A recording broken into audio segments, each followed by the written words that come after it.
আজ সকালে ঘুম থেকে উঠিয়ে দৃশ্য দেখতে পেলাম, ঝিরিঝিরি বৃষ্টি আর ঘন মেঘে আকাশ একদম অন্ধকার হয়ে আছে। এই ওয়েদারে আমার মন চাচ্ছিল একটু খিচুড়ি খাওয়ার। আপনাদের ভাই সকাল সকালে মোটামুটি হালকা একটা নাস্তা করে চলে গেল, আর আমি এই ঠান্ডা ওয়েদার পেয়ে একটু বেশি ঘুমিয়েছিলাম। যাই হোক, সকালের এই সুন্দর ওয়েদারটা দেখে আজকে মনটা খুব ভালো হয়ে গেল। এই ওয়েদার পেয়েও খিচুড়িটা মিস দেওয়া যাবে না। আর যেহেতু কুরবানির মাংস এখন সবার ঘরেই আছে, আমি একদম চাল ডাল ধুয়ে সেই মাংস দিয়ে ভুনা খিচুড়ি বসিয়ে দিলাম। ডিপ ফ্রিজ থেকে মশলা নামাবো, ওইগুলো বরফ ছাড়াবো, সেই পর্যন্ত আমার আর তর সইছিল না।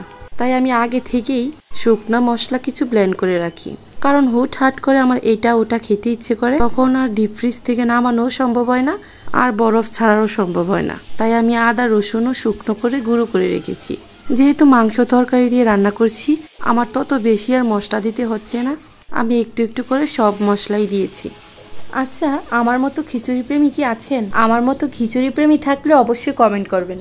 এই তো চাল ডাল কষিয়ে এখন সিদ্ধ হওয়ার জন্য পানি দিয়ে দিলাম। বৃষ্টির সাথে খিচুড়ির কম্বোটা দারুণ, তাই না? আর আমি এক হাতে মোবাইল নিয়ে রেখেছি আর আরেক হাতে কাজ করছি। এই তো আমি পেঁয়াজ দিলাম, সাথে একটা আলু ছোট ছোট করে টুকরো করে দিয়েছি। সেই সুন্দর গ্রান আসছিল।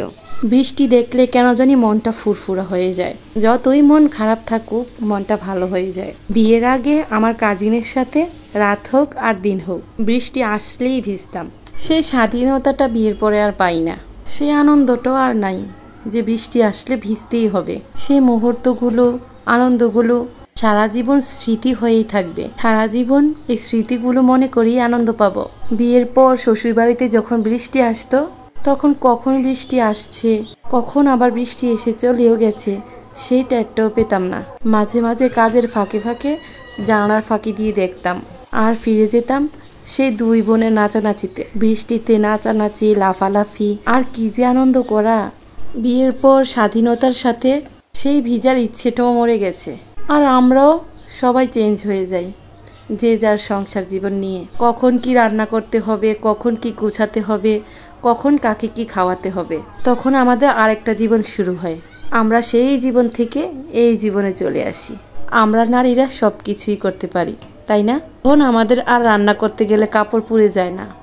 আমরা এখন আগুনকেও ভয় পাই না। আমরা এখন আগুনের পাতিল হাতে নিলেও হাত পুড়ে যায় না। আমরা নিজেরাই নিজেদেরকে চেঞ্জ করে ফেলি, কারণ আমরা নারী। আমাদেরকে চেঞ্জ হতেই হয়।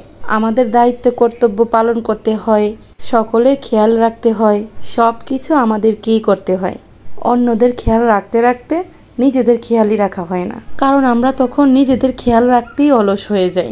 যাই হোক, অনেক কিছুই বলে ফেললাম। আপনাদের সাথে কথা বলতে বলতে আমার মজার খিচুড়ি রান্না করা হয়ে গেল। এদিকে আমার বৃষ্টিও চলে গেল। সব শেষে এটাই বলবো, লাইফে সুন্দরভাবে হাসি খুশিভাবে বেঁচে থাকতে হলে নিজেকে ভালোবাসতে হবে। আপনি নিজেকে ভালো না বেশি অপরকে ভালোবাসতে গেলে, খুশি করতে গেলে কিছুই পাবেন না। নিজের জন্য ভাবুন, নিজেকে নিয়ে বাঁচুন, নিজেকে সময় দিন, নিজেকে ভালোবাসুন। নিজের অভিজ্ঞতা থেকে বলছি, একটু স্বার্থপর না হলে জীবনে সুখে থাকা যায় না।